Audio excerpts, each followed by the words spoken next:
Hello guys, this is Deathdealer and welcome back to another episode of our Minecraft survival series. This is episode 3 and today we're going to be doing something quite interesting. Today we're going to be building our first fully automatic farm. To be exact, we're going to be building a melon and pumpkin farm which will produce a lot, and I mean a lot of items per hour. We're going to be needing it for the villagers at some point soon. And yeah, trust me, it's necessary. Fun fact, this has been recorded before the last episode is even released. So yeah, that's a good thing. Yeah, I want to put some more time into this episode. However, before we do anything, as always, as has been the trend with the previous episodes, we're going to be doing a 1 hour mining session. Just to note, let's go and take a look at our current resource count. This is it. I wonder how much resources we're going to get in this mining session. Let's find out. Alright guys, so that is the 1 hour mining session over and done with. This is how much we got. That is a hell of a lot of resources. How many stacks of iron is that? Nearly 5, so much redstone coal, and the amount of diamonds, that was crazy.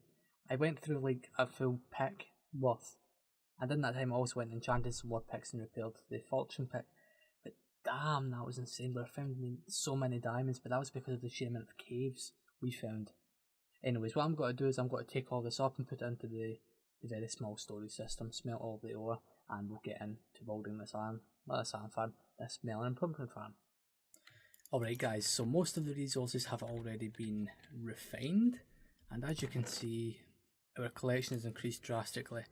However, if you look at the iron, we're going to be using quite a bit of it today. Because, for the melon and pumpkin farm, we're going to need a hell of a lot of hoppers. Now you may be wondering, what design are you going to be using? Well, let's go to our redstone testing world and we'll take a look. Alright guys, so this is the design we're going to be using. It works for both melon and pumpkins. We're going to be using both because we have them in this sort of grid. They actually grow slightly faster. Now, what are the rates like? Well, this farm has been running for maybe 2 hours, maybe 3 hours at the most where this world's been loaded. And most of the hoppers are full, so this gets us some insane rates. Now, to get started, we're just going to be building one layer. So as you can see, the dimensions are 1, 2, 3, 4, 5, 6, 7, 8, 9. 9 by 9 by 5. So what we're going to do is we're going to dig a hole under the hill right next to our base, right behind where the smelting setup is. And we'll get started on doing this design. This should be pretty interesting. Alright guys, so it's been a little bit of time in between the last clip and this one. In fact, it's been about a day, because I'm doing this recording over the course of a few days since I'm a bit ahead. But yeah, we dug out the hole for the melon and pumpkin farm, and it only took about 5 minutes to be perfectly fair with you. And this little box here, this is where the farm is going to sit. Now, what's probably going to happen is, like, having the farm with a small profile of just one layer means that will do us for a little while, but we're going to expand this eventually to get an insane amount of items. So what we're going to do is we're just going to build the one layer for today, and then as the episodes go on week after week we'll expand it as needed. Also, off camera I decided, you know what, let's go and move some villagers as well because I had some spare time in my hands. It took about 2 hours to move 2 villagers. Yeah, it was very annoying. The placement of the village over there was in an area where I had to like do a lot of digging and stuff to get into the water, because I didn't really want to use the nether for that because I don't have a hub or anything set up yet. So I moved them over using boats, very painstakingly, and put them into the breeder. I got them into one of those cells over there. And I threw them some carrots, and they bred. They made one villager which has now grown up and is in that area over there. It's been quite a bit of time. However, they haven't been breeding anymore now. I've been feeding them every so often. And these beds here should mean there should be at least one more villager bred from this lot before I need to, you know, put those villagers in and do it again. They were all over there at first, but they weren't working because those are meant for after you've got like all the villager cells populated. Also, the fact that we don't have any ice yet means I can't use the water stream, so I need to throw everything in manually like this. And if we just observe these two guys for a little moment, As you can see, they're throwing carrots and stuff to each other, but nothing's actually happening. At this point, we should actually be seeing like little hearts and stuff, because it's at the point during the day where they're allowed to bleed. Bleed? No, not bleed. Breed. Yeah, that's the word. I don't know what's causing this. If any of you have encountered this problem, please help me. I need your help. Send help, please. Because yeah, I want to get working with these villagers before the 1.14.1 update rolls around. We're currently, I think we're in the second pre-release. I'm not entirely sure. We also got another wandering trader. Fun fact: I just discovered that's not actually what he's called. If we go and access his trades, that's the where we actually use an elevator. Wait, he is called a wandering trader. Okay, I was right. Everyone else in the community is wrong. Haha. Yes. Right. Damn, I love when that happens. Okay, right. Let me correct these carrots. And what I'll do is, since we're actually ready to make the farm, I'll go and craft up some observers, some pistons, get all the dirt and stuff together, and we'll start building it on camera. Alright guys, so I've crafted up a few of the things we're going to need, and we've burnt through most of our iron supply. So we're back down to less than a stack of iron blocks, so yeah, that's not exactly good. But yeah, let's get started on this farm. We're going to do a hell of a lot of mining to replenish our resources.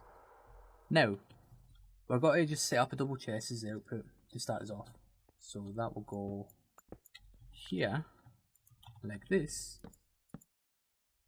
I hate that new thing. Makes chests just not work. They're meant to connect, god damn it. Then it's just a simple case of putting in hoppers and the rest of it. Now, if the hoppers are going down here, that means the dirt will sit roughly on this block. So hold on, let me mark things out. So that will sit like so. So there needs to be a space here. And then above that will be observers and pistons. Yeah, so let's take that along. I haven't crafted any like note blocks or anything. I don't see why they are required for this. But we'll build those a little bit later on, right? So if I am correct, no, that's wrong. Place it like this. That's not right. It needs to be placed facing, you know, down. Alright. We'll do all the pistons then, that's easier. So, place them every block like so. We'll fill in these as we go. That rhymes, haha. And we'll do this. Yeah, I'm actually really looking forward to the point where we've got enough resources to build farms like this.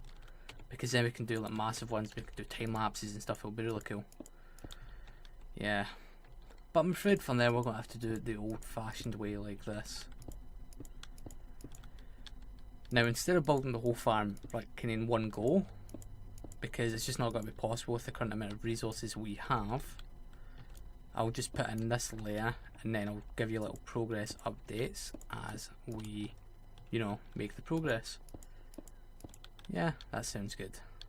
Alright guys, so as you can see I've put in the top layer, and I know why we need the note blocks now. We've probably already said in the comments, but without those, basically the pistons won't get the pulse, so the 1 tick pulse, so they won't extend.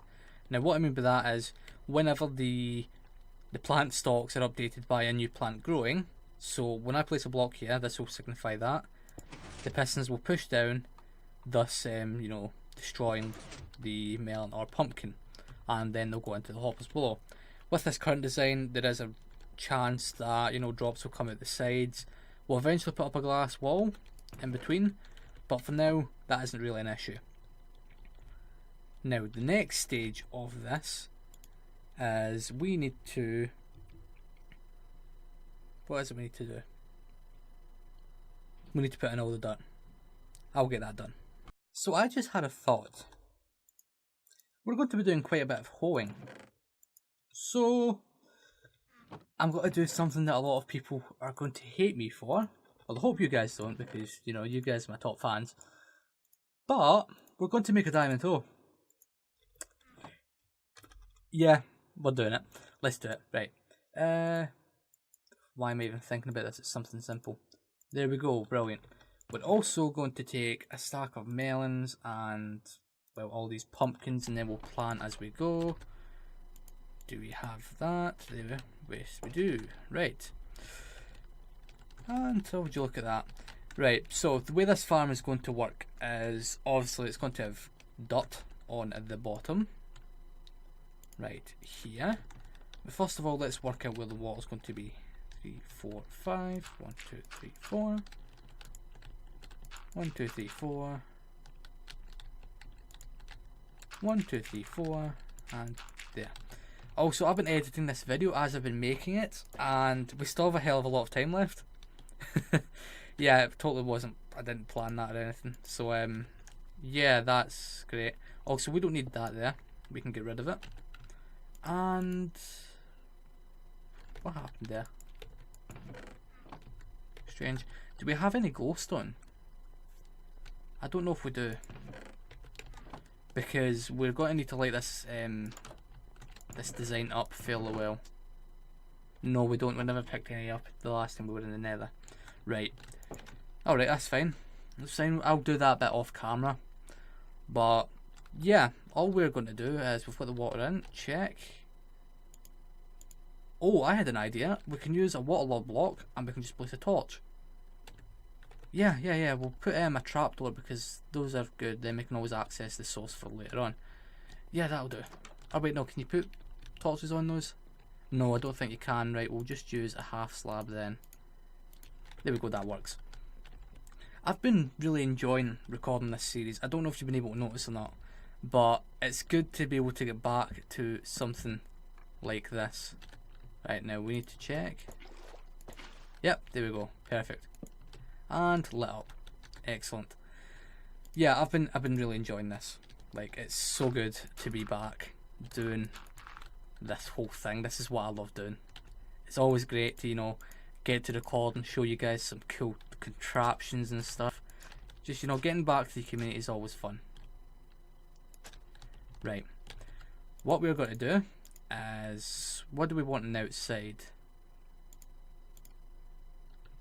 Let us do the melons on the outside. Yeah, that'll work. So what we need is, we need dirt. We're going to need to light up the corners as well, which we'll do with glowstone, and that'll be embedded in the glass later on. I just made a mistake. I wasn't meant to do all of those as tilled pieces of grass. What we'll do is we'll do that, and then they'll get pulled into the hoppers. It's also so good having all these enchanted tools as well. It just makes my job a hell of a lot easier. Right. So we've got melons. And that's fine, it's meant to update. This is also a way of knowing that this thing is working. So every time this will grow, it will update this. Yep. Next line will be pumpkins. So let's, I should reorganize our inventory a little bit. And we'll get a stack of pumpkins. Pumpkin seeds even. There we go. And if we can just reach, no, we need to go around. That's always good. Yeah, this takes a lot of time. It's very time consuming to do this part, but it needs to be done. It's unavoidable, I'm afraid. Alright, there we go. Let us do melons here. Oh damn, I missed. No, I didn't. I didn't mess that up. That's fine. It's meant to be like that. Right, cool. So melon, pumpkin, melon. You know what? I'm just got to do this part off camera. It's got to be a hell of a lot faster. Alright guys, as you can see, all of the melon and pumpkin stems are now in place. That was very tedious to, you know, set up. Now unfortunately I don't have any bones or bone meal or anything, so we're going to need to wait quite some time for all of these to mature. Then we'll start to see some melon and pumpkins come out of this farm. In the meantime, I'm probably just going to AFK, do a few odd things around the base. As you can see, I'm growing some trees, and I didn't know they changed the grass into pods. Oh, that's news to me. That's just good to know. I may also do some work with the villagers, see if I can, you know, get the breeder working. and we'll come back when we've made some more progress on these various projects. Alright folks, so I've been waiting around for a little bit, harvesting crops, dealing with villagers. The villagers aren't breeding, so I need to do some debugging with that. But I've held these pistons down here trigger quite a few times, and as you can see, the plants are growing. Let's take a look at the drops. Okay, wow. So some of the stalks grew faster than others, obviously. But yeah, we're getting good rates already. That's more than a stack of melon, quarter of a stack of pumpkins. Yeah, damn. Alright, this should keep us going for a little bit. It's a backup food source, I guess. But we will be expanding the farm to produce several thousand... I messed it up. Several thousand items per hour. Because we're going to need that for villagers eventually, once I get those things working. Now, we're running a lot faster than what I planned. So, for the last few minutes of the episode we have left, we're going to go and raid some of the... what do you call it? Those like buried treasure things that I found. Because I have 3 buried treasure maps. 1, 2, 3. 2 of the same, 1 of the same. You know, it's funny, I actually know where these places are. Yeah, in fact, let's just follow this first one for now. Because if I'm right, it's just like down there. Right, in fact, let's take a bed with us as well. We're going to need a sword. Because, you know, mobs. Yeah, let's take the bed. So in theory it should be down here, so we need to travel southwest-ish, and it's easiest to do that when you're on the coast. Now I'm going to go and grab my boat, which is over here. Yeah, this should be interesting. I'm not exactly amused that we got a duplicate, but it still does the same job, I guess. Right, let's put that in our offhand. It's a shame you can't see it if you look down when you're using the boat. I can understand why you're using the oars to push yourself through the water. So yeah. Also, I'm still not amused with this whole chunk rendering issues. I do hope that in 1.14.1, when it eventually comes out, because we're not touching the pre-releases, that everything is fixed. I know that it has been improved, but I don't think it's 100% yet. Right, still got a little ways to go. Well, actually, is that where I think it is? I don't know. Hopefully it is. Let's just go over there as quickly as we can. Because this landmass works its way down, all the way down here. There's a large coastal area. Are we even going where we think we are? Southwest. Yeah, we're going that way. You know what? I'll cut back in when we get over there. Alright, folks. So, the buried treasure is around here somewhere. Now, traditionally it's on the coast. So if we go over here, I'll be around here somewhere.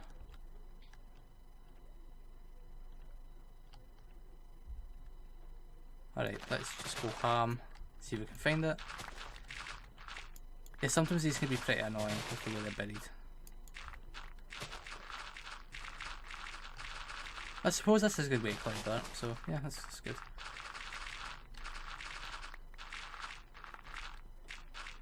Or hold on, has this got to be one of those ones that's buried below rocks? Damn. Right. We are going to cut here. Nah, then I'll find it. It should take like maybe a few minutes. Alright guys, so I was a bit silly in the last clip. I thought we were in the right area, but I forgot that when you look at a map and you're in the area, it updates. So I followed it to where the actual stuff is. So if we dig down, alright, let's see. Oh cool, right, so we've got some diamonds, Heart of the Sea, okay, that's good. We'll take everything. TNT, good, we can use that to set up our world data eventually. Alright, that's cool. Alright, let's go and get the other one. Alright folks, that is us in the second location, so let's see what we got in this other buried treasure chest. Another Heart of the Sea, and a lot of stuff. Right, this is brilliant. These things are really good for early game resources at this point. Still pretty handy, I will admit, but we have other means of getting our resources now. Anyways, let's head on back to base and then we'll wrap up the episode. Alright guys, that's us back at base, and I checked the farm again, and yeah, it's still running pretty smoothly. I'm happy with today's progress. We've made leaps and strides towards more automated farming stuff. Next episode we're going to take a look at some more farms of a different type. Can you guess what it is? Leave a comment in the comment section below. But guys, I'm afraid that's it for this episode, so as always, if you like this video, please make sure to hit that like button, and if you really enjoyed it and want to see more, make sure to subscribe. Thank you all for watching, and as always, I'll see you guys next time.